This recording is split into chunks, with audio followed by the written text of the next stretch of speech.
Assalamualaikum warahmatullahi wabarakatuh. Perkenalkan, nama saya Aryana Disa Putra.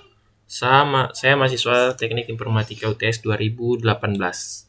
Nah, di sini saya akan menjelaskan rangkuman dari materi yang telah disampaikan.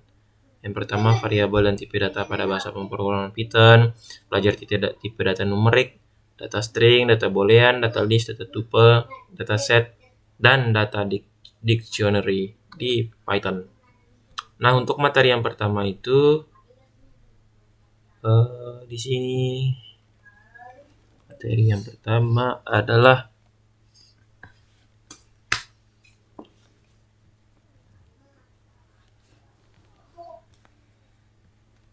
tunggu sebentar, saya mencari materinya. Variabel dan tipe data Python. Nah, di sini ada yang variabel Python. Nah, variabel Python itu merupakan memori yang dicadangkan untuk menyimpan suatu data atau nilai. Nah, penerapan variabelnya itu misalnya angka sama dengan 5. Angka tersebut adalah variabelnya, sementara isinya adalah 5. Kemudian variabel ini bersifat mutable, yang artinya nilai di dalamnya dapat diubah. Jadi lawannya variabel ini adalah sebenarnya konstanta. Variabel yang isinya tidak dapat dirubah. Tapi sayangnya dalam Python tidak dikenali apa itu konstanta. Jadi untuk mengakalinya beberapa orang menggunakan huruf kapital dalam penamaan konstanta ini. Oke. Aturan penamaan variabel. Syarat pertama untuk variabel, kita perlu nama untuk mendefinisikannya. Adapun aturan-aturannya sebagai berikut. Kalian boleh menamai variabel dengan awalan huruf atau garis bawah, misalnya nama atau underscore nama. Selain itu tidak boleh. 2. Karakter kedua dan seterusnya boleh menggunakan huruf, angka, atau garis bawah. Misalnya nama-nama atau nama underscore lengkap, underscore nama, underscore siswa. 3. Kalian tidak disarankan untuk menggunakan uppercase atau huruf kapital di awal nama variabel. Kemudian aturan keempat, variabel pada Python bersifat case sensitive, yang artinya huruf kecil besar itu menjadi penentu juga. Jadi sangat menentukan juga. Mungkin ini contoh codingannya. Terakhir, kalian tidak diizinkan menamai variabel yang sama dengan kata kunci atau istilah secara defaultnya dalam Python itu in, is, not, if, elif, else, for, while, dan def, dan lain-lain. Kemudian variabel dengan multi penugasan di sini misalnya contohnya itu variabel x, y, dan z yang bernilai 100.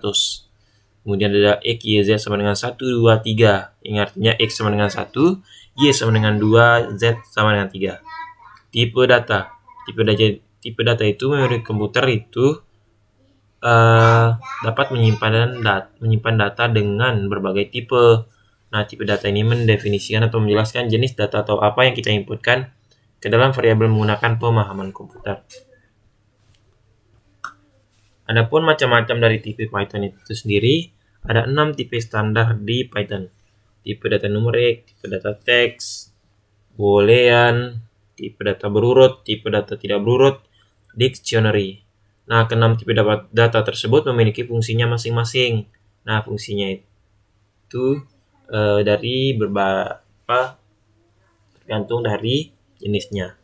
Kemudian tipe data numerik, integer, float, kompleks. Bisa disebut juga tipe data bilangan karena masing-masing data tipe ini mewakili setiap bilangan. Nah, ini integer. Integer yang digunakan secara umum digunakan untuk bilangan bulat. Nah, coba kita copy, kita masukkan ke PyCharm, kemudian di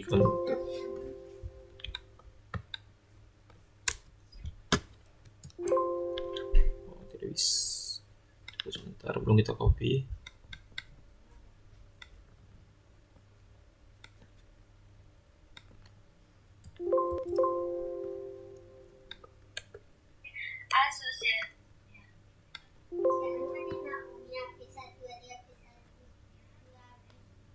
Misalnya di sini integernya. Kemudian ada float. Float itu digunakan untuk bilangan pecahan atau real. Nah, float ini dibatasi 17 angka di belakang titik. Misalnya 0,123456789 sampai seterusnya. Kemudian ada kompleks, mewakili bilangan imajiner atau bilangan kompleks, makanya disebut juga data kompleks. Kemudian tipe data teks string. Di sini ada teksnya, teks seperti biasa. Stringnya itu teks dengan 1, 2, 3, 4, 5, 6, 7, 8, 9, 10. Boolean adalah tipe data yang hanya berisi nilai benar atau salah. Penulisannya itu menggunakan bahasa Inggris dengan huruf kapital di awal, itu true or false. Kemudian tipe data berurut, string, list, tuple. String sebagai tipe data urutan. Nah, jadi untuk mendapatkan setiap karakternya, gunakan indeks dari masing-masing karakter tersebut. Misalnya, siswa sama dengan Budi, web 0 sama dengan artinya B, web 1-nya U, web 2-nya D, web 3-nya I, sehingga membentuk Budi. Kemudian selanjutnya, contoh bilangan negatif untuk mendapatkan karakter dari urutan belakang. Misalnya, Budi 0 sama dengan B, Budi min 1 sama dengan I, Budi min 2 sama dengan D, Budi min 3 sama dengan U.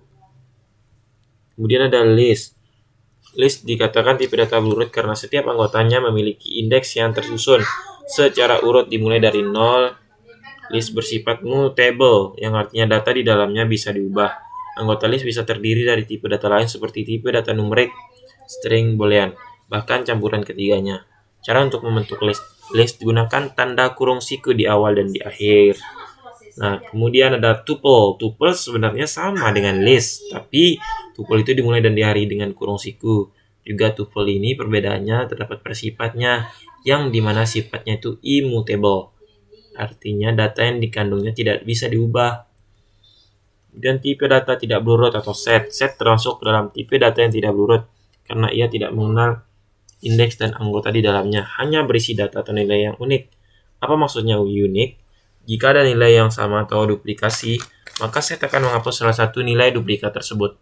Kemudian seperti di codingan ini. Kemudian ada dictionary, yang merupakan tipe data yang konsepnya sama dengan array asosiatif di bahasa pemrograman PHP. Anggotanya diwakili dengan pasangan kunci dan nilai. Contohnya seperti ini. Untuk mengakses value-nya, misalnya di sini sudah dijelaskan. Setelah itu kita beralih ke materi selanjutnya, yaitu belajar tipe data numerik di Python. Di sini ada integer. Nah, ini contoh integer. Kemudian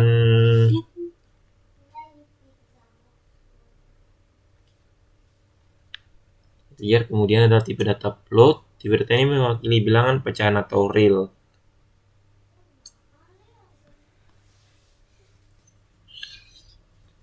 Kemudian tipe data float. Tipe data ini mewakili bilangan pecahan atau real. Sudah dijelaskan tadi batasnya hingga 17 digit. Nah, di sini dijelaskan lebih rinci lagi bahwa penggunaan dari data float. Kemudian notasi ilmiah merupakan cara penulisan yang menyatakan satu angka di depan koma. Nah, notasi ilmiahnya seperti ini, teman-teman. Bisa dilihat langsung. Kemudian ada kompleks. Kompleks itu digunakan untuk mewakili bilangan imajiner. Nah, untuk penggunaan konkretnya itu seperti ini. Nah, bisa dilihat. Kemudian beralih ke tipe data string di Python. Nah, di sini string ini, nah di sini contoh-contohnya sudah dijelaskan tadi secara garis besar.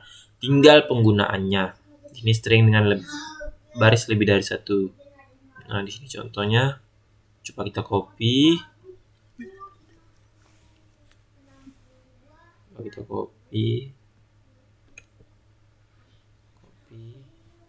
Taruh di sini. Nah, di sini. Jadi di sini dia, teman-teman. Kemudian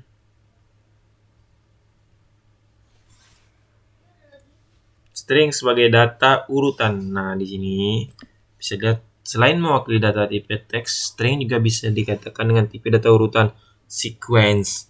Nah, indeks. Nah, hal ini karena setiap karakter penyusun teks dalam tipe data string sebenarnya memiliki indeks masing-masing yang tersusun secara berurutan, teman. Kemudian cara mengakses string seperti ini dengan menggunakan berbagai teknik. Kemudian selanjutnya ialah Selanjutnya tipe data boolean. Boolean ini contoh penerapannya teman-teman, cuma ada dua pilihan yaitu true or false. Kemudian di sini adalah penerapan tipe data boolean. Ketika satu sama dengan satu maka true, ketika satu lebih kecil dari 2 maka dengan true, ketika satu lebih besar dari 2 maka itu false. Maka ketika jawabannya itu berdasarkan dua pilihan saja, itu true or false. Kemudian di sini ada list. List ini pengenalannya macam-macamnya, itu ada yang beranggotakan tipe data numerik, data string, dan seterusnya. Kemudian di sini ada juga tuple. Cara membuat tupelnya seperti ini. Kemudian macam-macamnya itu sama juga seperti yang lain. Tipe datanya bisa beranggotakan tipe data string, tipe data numerik, tipe data berurut, tipe data boolean. Kemudian ada set. Macam-macam set itu seperti ada beranggotakan tipe data numerik, beranggotakan tipe data string, beranggotakan tipe data boolean. Kemudian yang terakhir adalah dictionary. Nah, untuk dictionary itu sendiri bisa dilihat cara membuatnya. Dan tipe data menjadi key-nya itu tipe data numerik, string, boolean, tuple. Nah, tipe yang tidak dapat menjadi key-nya itu tipe data list, tipe data set, tipe data dictionary itu sendiri. Nah, di sini cara penggunaannya teman-teman. Nah, mungkin itu saja yang dapat saya sampaikan. Lebih kurangnya kami mohon maaf. Wabillahi taufiq wal hidayah. Wassalamualaikum warahmatullahi wabarakatuh. See you.